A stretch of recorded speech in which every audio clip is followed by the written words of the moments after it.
Good afternoon, everybody. It's a real privilege to be here to speak to you this afternoon. I'd like to start off by saying congratulations and thank you on behalf of the hospitals to the award winners, London College District A3, Britt Smith, and Dr. Martin Tenenbaum. We couldn't do what we do without the support from the community and from donors and volunteers. The hospitals just couldn't accomplish what we can accomplish in this community. We've done so much because of the support you provide us.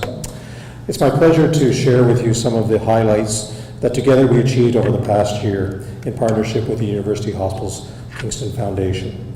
Many of these highlights will be top of mind in our hospital right now because we're doing our annual reports and we're looking back over the year. So as we look back and reflect, we try and pull that report together and share with the community what we've accomplished. I'll touch on a few things today, but at the end I'll tell you where you can take a look at the report on the website. As you know, Kingston General Hospital is a teaching and research hospital, and our role is to provide complex, acute, and specialty care for people across the Southeast region.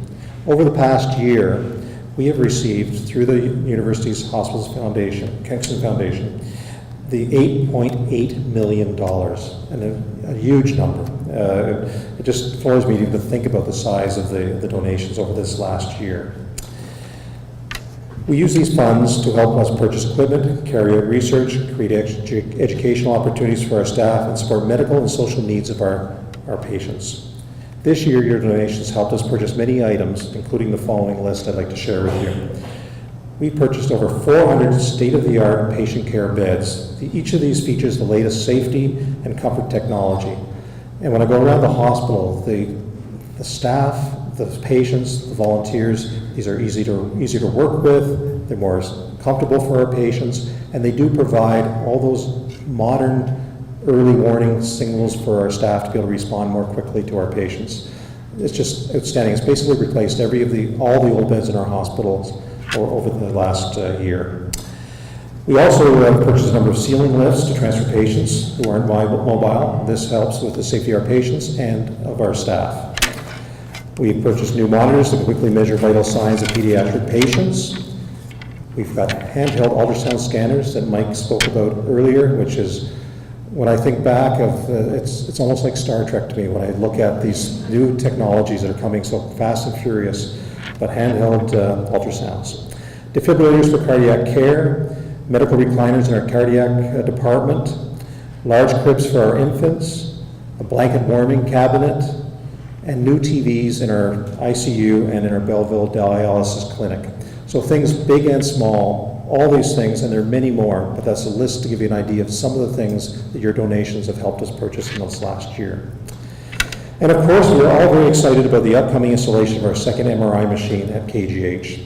Donations, both big and small, help us deliver the best care possible, the best equipment available. As you've heard, the Lions Club and Britt Smith were both significant donors towards that new piece of equipment, and Britt Smith's final donation to us moved us to our $6 million amount that we required and actually advanced the implementation of that machine by over a year. So everyone in this community will benefit from those donations and that new equipment once we get it up and going. So keep your eyes open, we'll keep you posted as to how we're doing in implementation. By donating to UHKF, you are making a difference to patients not just in our city but also in our region, but also across the country and potentially around the globe. And that is because your donations also support world-class research carried out by all the Kingston hospitals. At KGH, patient-oriented research is one of our key areas of focus. And with our partners at Hotel Hospital, Providence Care, and Queen's University, we are all aiming to create new medical knowledge and translate into new treatments, best practices to help people everywhere. We have now over 160 researchers in our institutions, and working inside our hospitals, and over the past year, thanks to UHKF, we've been able to give grants to these research teams to explore a number of areas. Just a short list which tells you just how much is going on. Some of these grants have gone towards colorectal cancer, ovarian cancer, breast cancer, gastrointestinal disease, allergies, strokes, surgical procedures, melanoma, and several oncology trials. And that's just a partial list. In addition to this, the grants and the support and donations we get from UHKF also support educational opportunities, and Mike spoke to this earlier, and our staff gain greatly and bring back what they learn from attending symposiums, learning courses, conferences, and they bring back new techniques and processes to utilize in our communities to serve you and our patients. The past year, your donations also supported learning opportunities in the following areas: mental health, spiritual and religious care, medical imaging and radiation, chemotherapy and biotherapy, diabetes center, nursing, and we've also used some of the dollars to support individuals finish their post-secondary education.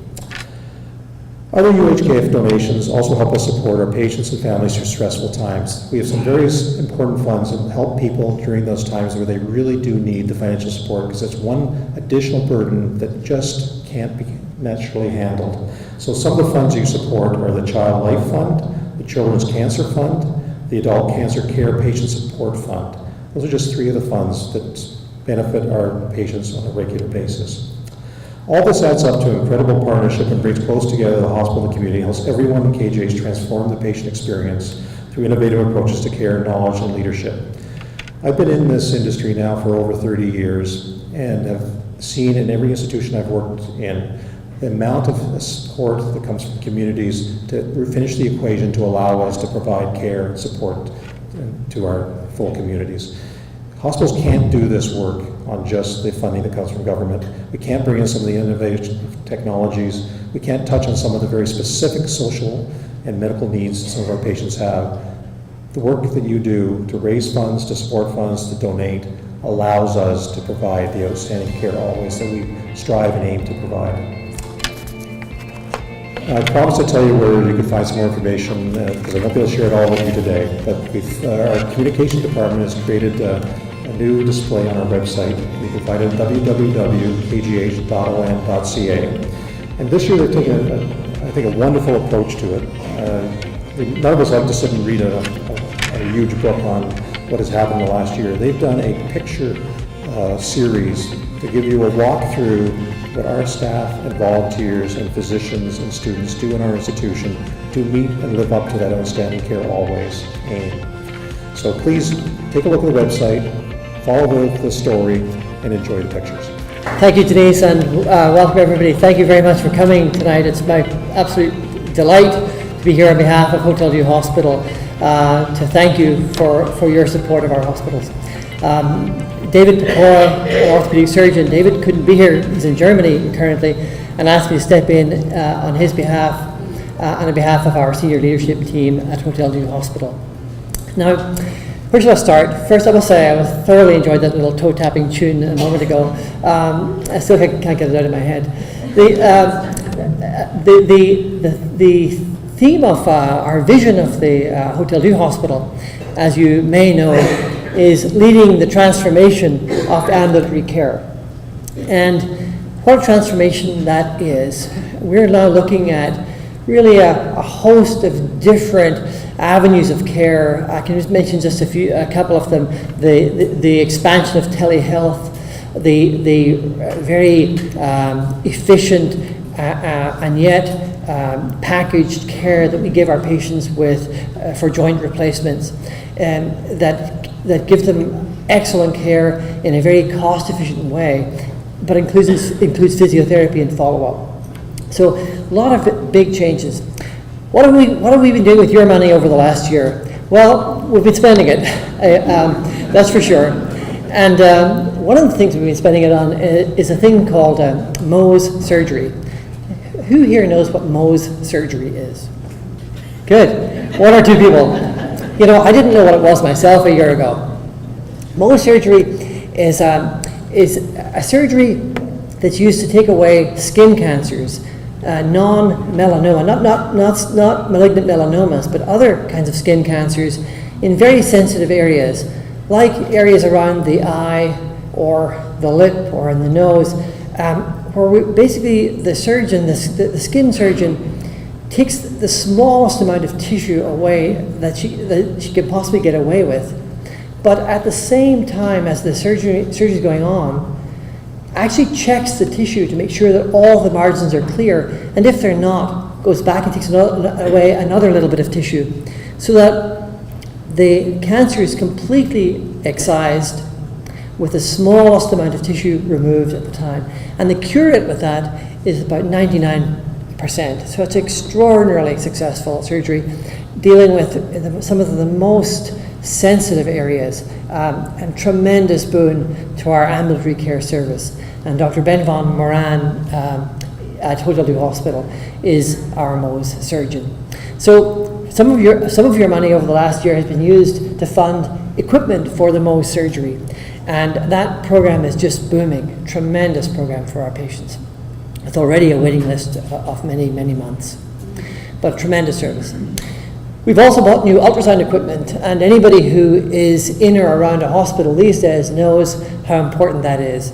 Not just for our diagnostic imaging department, which is where the new unit is, but also for physicians of all stripes around the hospital. These ultrasound devices, really, ultrasound is the new stethoscope. When we look for fluid in a cavity, whether it be the pleural cavity around the chest, the sac around the heart called the pericardium, or even in the abdomen, we need ultrasound. And that's a bedside tool, that's a clinical tool. We also use ultrasound to diagnose lumps and bumps in the thyroid gland, breast lumps, which may be benign or malignant. And even the appearance of the ultrasound can tell us very much whether that's likely to be benign or malignant, and can help us localize where to biopsy from. So ultrasound, tremendous value to us clinically on a day-to-day basis, and we've used some of your donations to purchase new ultrasound equipment. We've also purchased new stretchers to move patients comfortably from one area of the hospital to another, in and out of the operating rooms and down to for imaging and different procedures. We really needed to upgrade our stretchers, and that's been it's a small issue, but it's really important. And we've bought new ECG equipment. How many people here have had an ECG? It's pretty hard to get by these days without having an ECG, maybe even in your family doctor's office.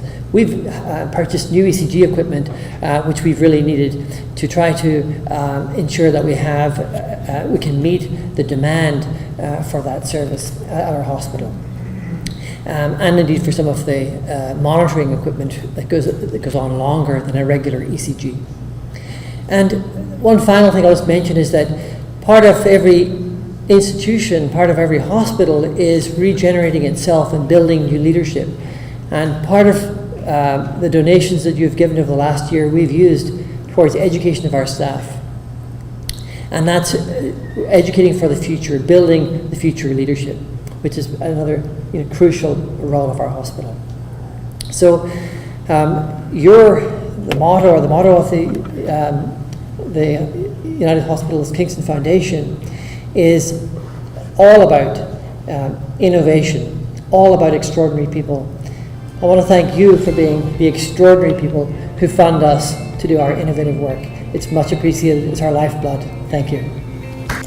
It's a pleasure to be with you here tonight, celebrating the generosity of our community and the incredible contributions you have made to support Kingston General Hospital, Hotel Dieu, and Providence Care.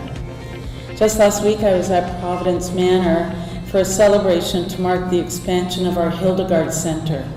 Hildegard provides day programming and respite care for seniors with dementia. It has a long history in our community and is well respected, and this service is accessed by many families. For some time now, we have heard from families that they'd really like to see the program extended so that we can provide overnight respite. And this spring, in partnership with our other providers and through generous donations, we have been able to, with the support of the Southeast LHIN, expand the program to offer overnight respite. For one couple, it meant that they could go away together for a weekend while their mother would enjoy activities, therapy, and friendship with other residents and staff, and they hadn't been away together or had a weekend alone for the last 5 years. It's one of the ways Providence Care is supported by your generous donations, and it is really making a difference in the lives of people in this community. We are also working hard to make a difference in the areas of mental health, rehab, and palliative care. In addition, Providence Care is a hub for health research, and your donations help support the efforts of this research. One of our former patients is Mike Gardner. He received care at St. Mary's of the Lake site after he suffered a stroke. This week, he shared his story online as part of a series produced by the Council of Academic Hospitals of Ontario, or CAHO. I think Michael was one of the featured speakers last year because he had been at all 3 hospitals and had care from the 3 of us. Mike says that research in hospitals is how patients help move theory into real life. I would add that donors are also key in that equation. You provide the support and the resources that we need to enable the research that results in things like having improved care happen for stroke patients. As we look to the future, Providence Care is now working with the University Hospitals Kingston Foundation to raise money to help redevelop Providence Manor. Providence Manor is our long-term care home, and it's where 243 residents receive very high quality of care every day. It's also where new physicians gain experience in caring for the elderly through our academic partnership with Queen's University. We are excited to be thinking about now how to ensure planning for our new long-term care home will take advantage of the best practices and leading innovations and provide a home that's centered around residents and their families. We want our new home to be connected to the community and a place where the mission of the Sisters of Providence of St. Vincent de Paul continues and thrives. We want our new home to be their home. Thank you for supporting our current fundraising efforts for Providence Manor. Finally, I'm sure many of you are aware and excited about our new hospital, probably just as much as we are. It's under a year until we open the doors. 304 days from today, the patients will move from our current sites into Providence Care at the King Street site. We will start providing care there in a very short period of time. In December of this year, we will celebrate substantial completion, and Providence Care will take possession of the building. That's when we will be able to begin training and preparing staff in the new hospital to deliver programs and services that we currently provide at our St. Mary's of the Lake site and the mental health services site. We are truly excited to be coming to the end, nearing the end of this project, but it's really a beginning for a new care delivery system for Providence Care. We know the new hospital is going to make a huge difference in the lives of patients and their families. It's the largest hospital project we've seen in Kingston, and its success is a credit to the strong donor support of this community. This is your hospital, and I'm thrilled to be part of it, and we'll be so excited to welcome all of you into the building in the year ahead for a tour. Just before I come to the end, and I know that there is a video that's going to happen, I just thought I would share a couple of facts with you about the new hospital. There is 3,400 tons, or 6.8 million pounds of structural steel in that building. There's 104 kilometers of concrete. It'll get you from here to Ottawa, I think somebody told me. There's 2,086 plumbing fixtures in the new building. There's enough flooring to cover 10 football fields end to end. There's 1 million bricks that have been laid in the building, and there's 2,100 doors. So as I close, I'm going to invite you to watch with me this new short video of Providence Care Hospital. I encourage you to think about and remember how this building is now becoming a reality thanks to you and all of our donors. I want to thank you for that. And the other thing I was just kind of thinking as I was talking to some of the staff, maybe next year we can have this event in the new auditorium in Founders Hall at the new Providence Care. So.